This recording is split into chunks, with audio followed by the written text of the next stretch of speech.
नमस्कार दोस्तों, steno master YouTube channel पर आपका स्वागत है। दोस्तों ये डिक्टेशन 160 शब्द प्रति मिनट की स्पीड से होगा, जो कि 10 मिनट का होगा। दोस्तों अगर आप अधिक से अधिक ऑडियो डिक्टेशन चाहते हैं तो आप हमारे टेलीग्राम चैनल को जरूर ज्वाइन करें। टेलीग्राम चैनल का लिंक आपको डिस्क्रिप्शन में दे दिया जाएगा। डिस्क्रिप्शन में ही टेलीग्राम चैनल के लिंक के नीचे आपको डिक्टेशन और आउटलाइन का PDF का लिंक भी दे दिया जाएगा। वहाँ से आप डिक्टेशन का PDF डाउनलोड कर सकते हैं और आउटलाइन का PDF भी आप वहाँ से डाउनलोड करके देख सकते हैं। तो आइए देर न करते हुए शुरू करते हैं। 5 सेकंड बाद शुरू करेंगे। महोदय, गौण लोग खेती का काम करते हैं और उन्होंने खेती के काम को भली प्रकार सीख लिया है। बैगा जाति के लोग दूसरे प्रकार से खेती करते हैं। यह एक स्थान से दूसरे स्थान को जाते रहते हैं। एक खेत में खेती करके उसकी फसल आदि को लेकर फिर उस खेत को जलाकर वे आगे बढ़ जाते हैं। इससे भूमि को बहुत हानि होती है, जंगल को भी हानि होती है। वे जितना परिश्रम करते हैं उसका उनको पूरा फल नहीं मिलता।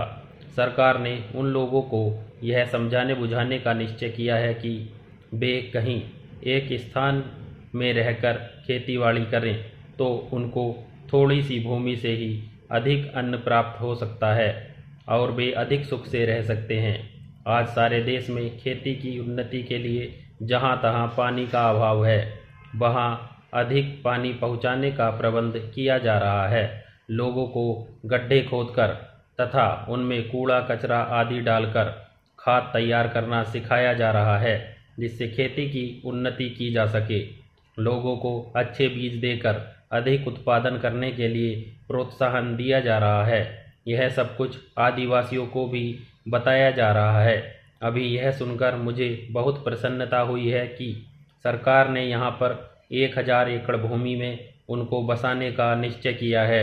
उनकी हर प्रकार से सहायता की जाएगी।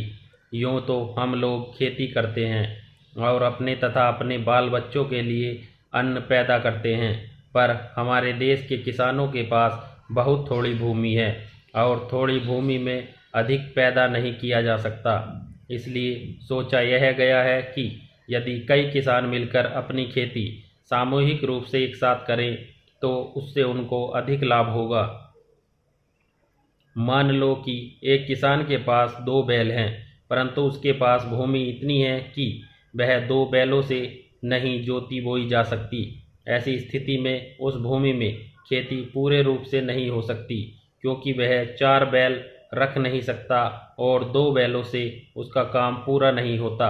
तो यदि 2 किसान परस्पर मिलजुल कर खेती करें तो उन सबकी समस्या का समाधान हो जाता है। 2 व्यक्ति मिलजुल कर खेती के आसपास पानी की भी व्यवस्था कर सकते हैं।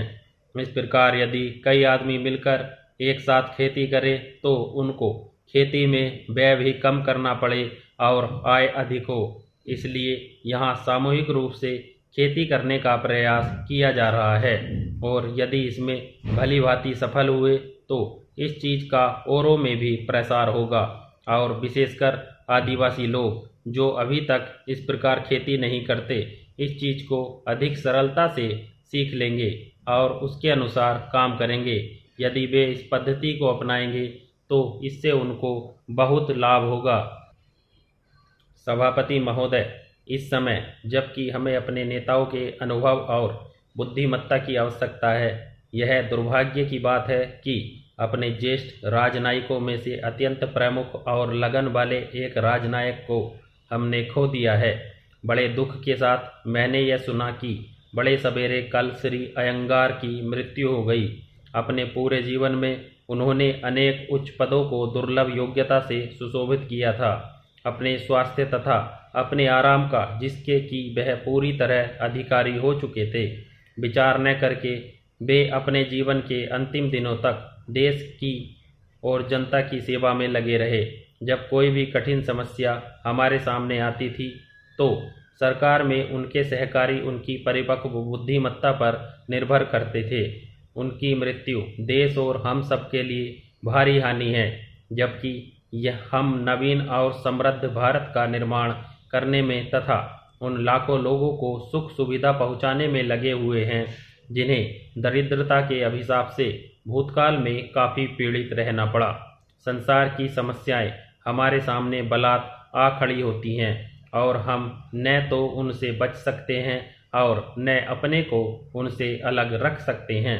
मेरी सरकार की अन्य देशों के मामलों में हस्तक्षेप न करने की लेश मात्र भी इच्छा नहीं है, किंतु स्वतंत्रता के साथ साथ अनिवार्य रूपेण भारत पर जो जिम्मेदारी आ पड़ी है उसको तो इसे निभाना ही है। जैसा कि सर्वविदित है, हमने संसार के सब देशों के प्रति मैत्री और शांति की नीति बरतने का प्रयास किया है। सनई सनई वे लोग भी जो इससे सर्वदा सहमत नहीं होते, इसे समझने और इसका आदर करने लगे हैं और यह बात मानी जाने लगी है कि भारत संसार में शांति का समर्थक है और वह ऐसा कोई कदम न उठाएगा जिसका परिणाम लड़ाई की प्रवृत्ति को जगाना हो। इस नीति के अनुसरणार्थ मेरी सरकार ने कुछ ऐसे प्रस्ताव पेश किए थे जिनसे उन्हें यह आशा थी कि कोरिया युद्ध के बारे में समझौता हो जाएगा। इन प्रस्तावों को बहुत भारी समर्थन मिला, किंतु दुर्भाग्यवश उन महान देशों में से कुछ इन्हें स्वीकार न कर सके जिनका उससे निकटतम संबंध था। वह युद्ध जारी है और उससे न केवल कोरिया की जनता को ही कठोर यातना सहन करनी पड़ रही है, वरन अवशिष्ट संसार के लिए भी वह खतरे का निशान है। सुदूर पूर्व पर प्रभाव डालने वाले हाल में किए गए कुछ वक्तव्यों से और उनके परिणाम स्वरूप कोरिया के युद्ध का विस्तार होने से समस्त संसार में बहुत आशंका पैदा हुई है। मेरी सरकार भी इन बातों को गंभीर चिंता से देखती है। मुझे विश्वास है कि युद्ध का जो अपने साथ पहले ही भारी विपत्ति लाया है, विस्तार न होने दिया जाएगा तथा राष्ट्र और जातियों के हृदय को इन समस्याओं को शांतिपूर्ण रीति से सुलझाने की ओर मोड़ दिया जाएगा। महोदय, इन मार्गदर्शिकाओं की सीमा के अंतर्गत आने वाले कार्यों जिनके लिए सांसदों ने अपने अनुशंसा दी है कि तकनीकी एवं प्रशासनिक स्वीकृति संबंधित राज्यों में सामान्य विभागीय प्रक्रियाओं के अनुरूप की जाएगी। कार्यों को जिला कलेक्टर द्वारा जिले की सरकारी एजेंसियों के माध्यम से कार्यान्वित कराया जाएगा। इस योजना के अंतर्गत किए जाने वाले कार्य मुख्य रूप से परिसंपत्ति सृजन स्वरूप के होंगे तथा सामग्री उपकरण आदि की खरीद अथवा राजस्व खर्च की अनुमति नहीं दी जाएगी। कार्य इस तरह के होने चाहिए जो काम के एक अथवा दो मौसमों में पूरे हो सकते हों तथा जिनसे टिकाऊ स्वरूप की परिसंपत्तियां सृजित होती हों। योजना के तहत स्थानीय अनुभूत आवश्यकताओं के आधार पर छोटे छोटे विकास कार्यों का चयन किया जाना है और उनकी सिफारिश की जानी है। सुझाए गए प्रत्येक कार्य की लागत 10 लाख रुपए से अधिक नहीं होनी चाहिए।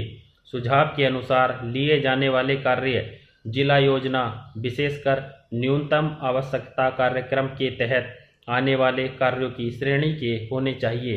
इस योजना के अंतर्गत कार्यों के बारे में सुझाव प्राप्त करने के लिए जिला कलेक्टरों द्वारा सांसदों से लिखित सुझाव मांगे जाने चाहिए अथवा अपने जिले के सभी सांसदों के साथ वित्तीय वर्ष की पहली तिमाही में एक बैठक बुलाई जानी चाहिए।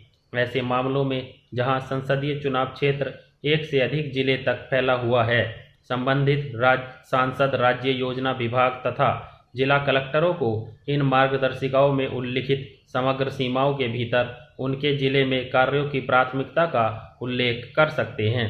इन मार्गदर्शिकाओं के आलोक में संसद सदस्यों द्वारा सुझाए गए कार्यों की समीक्षा करने के पश्चात जिला कलेक्टरों द्वारा योजना के अंतर्गत इन्हें विचारार्थ एवं जिला योजनाओं तथा जिले में चल रहे केंद्रीय प्रायोजित एवं केंद्रीय क्षेत्र कार्यक्रमों में योजना के अंतर्गत प्राथमिकता दर्शाने वाले कार्यों को सूचीबद्ध किया जाना चाहिए।